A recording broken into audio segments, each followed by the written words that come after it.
Hey everybody, Massachusetts Prepper here. Well, today we're going to do a little review on the Glock 43. Now I know there's been a lot of reviews done on this gun. It's been out for quite some time now, but I've just recently been able to get a hold of this particular firearm, and me and Mrs. MP were able to take it to the range, put a few rounds through it, and I'd like to give you my impressions of the gun.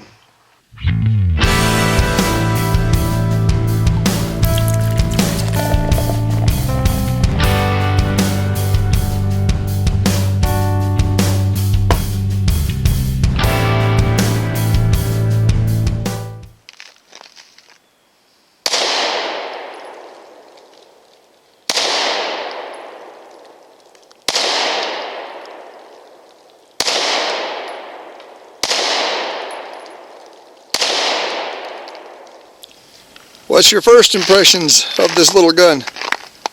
When I first held it, I thought I would hate it because it's really tiny, but it actually feels good in your hand when you're shooting it. And I usually am not the most accurate person in the world with a tiny gun. Big guns make me happy, but I actually did pretty good with this. Well, let's take a look and see what Mrs. MP's first shots were with this little gun.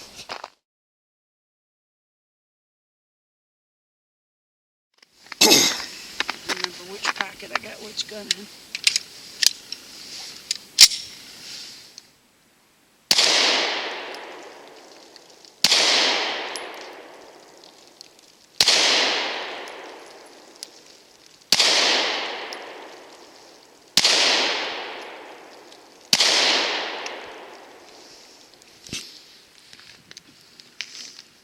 And your second rounds through it? I said, yeah, I didn't know you were going to make me talk again. Yes, it'll make you talk again. Well, still felt nice in my hand. Nice and comfy, which I was really surprised about. That'd be, guys, that'd be easy to conceal. That thing is tiny. Watch you. Once again, everybody, I'd like to thank our sponsor, Tom, over at Pete's Gun Shop, for loaning us this Glock 43. You just saw Mrs. MP shoot it. I'm going to put a few rounds through it and see what I think about it.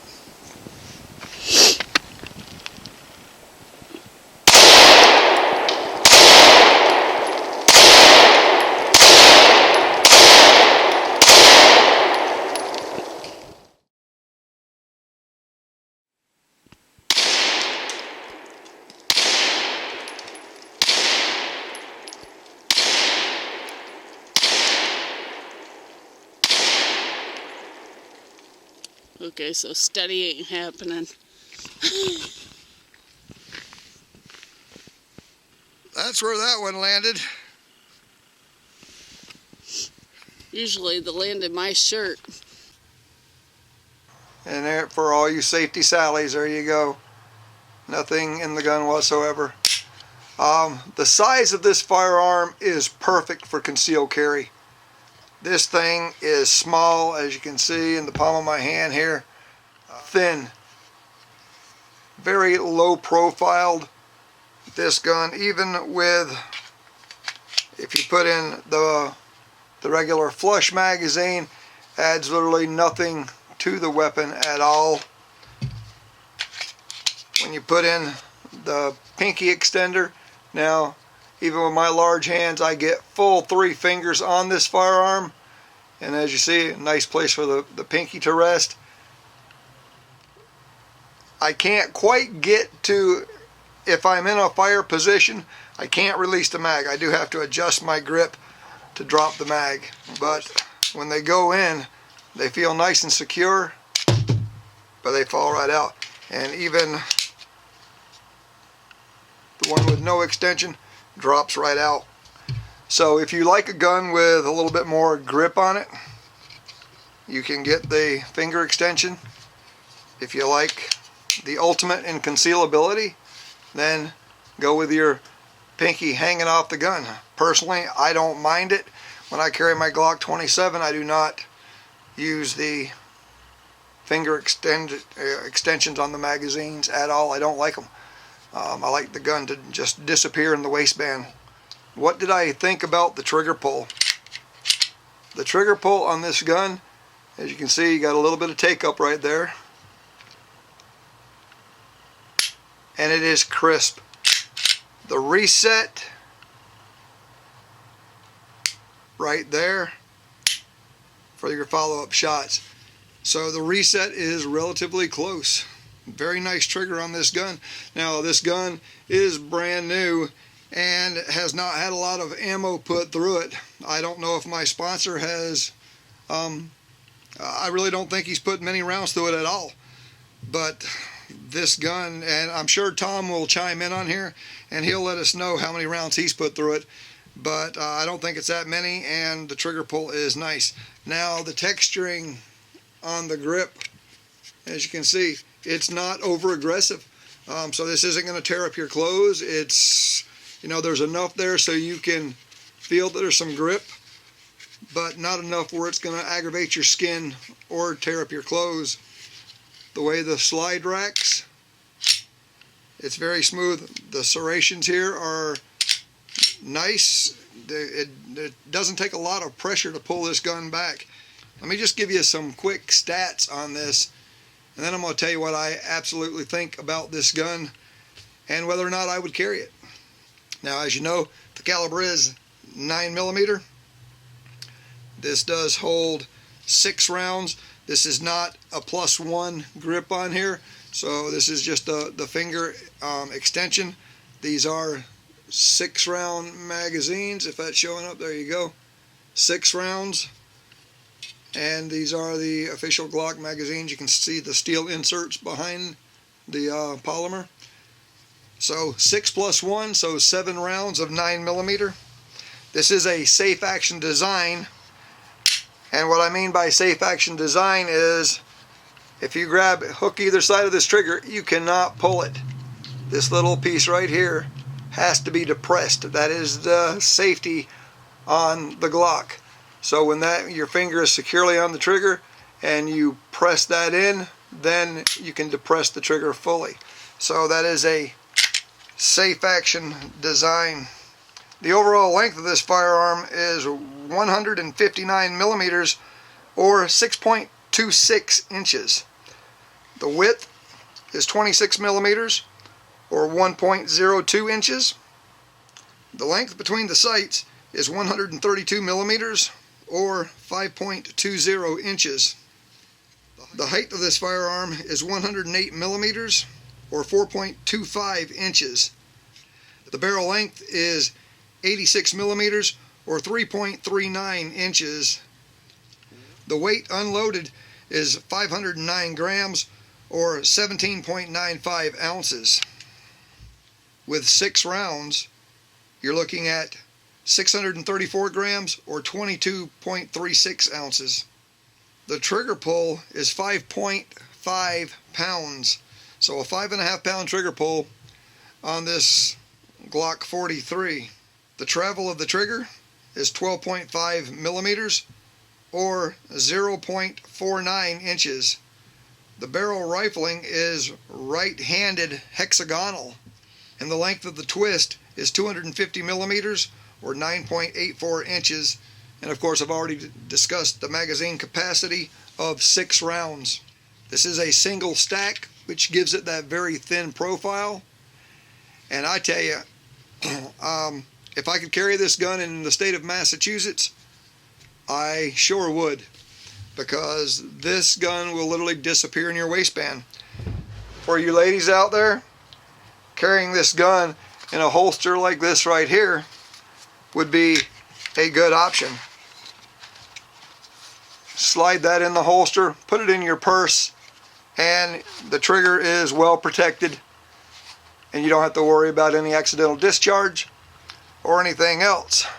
Now, I know a lot of ladies do carry their gun on their person, and that's fantastic. I applaud you wholeheartedly. I really like the Glock 43. I think it's a fantastic firearm. Like I said, I put about 50 rounds through it, and it performed flawlessly. I would expect nothing less from a Glock. So my final thoughts on this: if I had an option to carry this or the Smith & Wesson Shield, which these two guns are very comparable in size, I would definitely go with the Glock. Not because I'm a Glock fan, but because of the trigger pull, the smoothness of the action, and the size of the gun. It just feels really good in the hand. I'm here at Pete's Gun Shop today, and this is Tom Decker, the owner and proprietor of the gun shop. He's also my sponsor, and he's going to explain to you how I'm able to obtain and shoot some of the firearms which are not mass compliant. All right, Massachusetts Prepper is a Massachusetts resident who has a Massachusetts Class A LTC license to carry, and because he has that, he is not precluded from using a non-compliant handgun. I am a dealer here in Massachusetts at our shop here in Adams, and being a federally licensed dealer, we can have any guns that we want in our inventory. We are precluded from selling some of those guns by the Massachusetts Handgun Safety Act of 1998, or the so-called Massachusetts Compliancy Law. As an example, a Glock 43, a 9mm brand new Glock.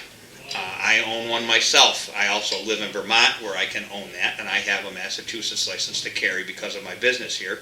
So I can bring that gun with me. I can carry that gun. I own the gun, and I can have it also in the inventory in my shop. I just can't sell it to a Mass resident other than law enforcement who can buy new Glocks. However, Massachusetts Prepper, being a good friend and customer, I loan him this gun. I lend it to him for him to do a review. It is my gun, and I am entrusting custody to him of that gun. He does not buy the gun from me. He is merely taking it on loan, with me lending it to him to utilize. He can do that. It is not illegal whatsoever.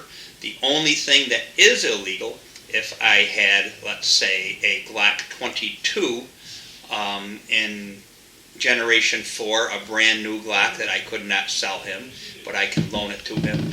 I cannot loan him the high-capacity magazines with it because he is not a dealer, so he cannot be in possession of them. He is not law enforcement, so he cannot be in possession of them.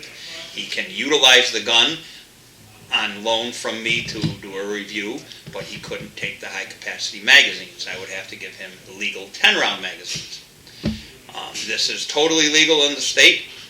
He goes out and he does the review on the gun, and then he brings it back to me, just like he brought the Glock 43 back to me today. It is my own personal firearm, and I can loan it to him. Does that answer your questions, Mr. Prepper? That sure does, Tom. I thank you very much.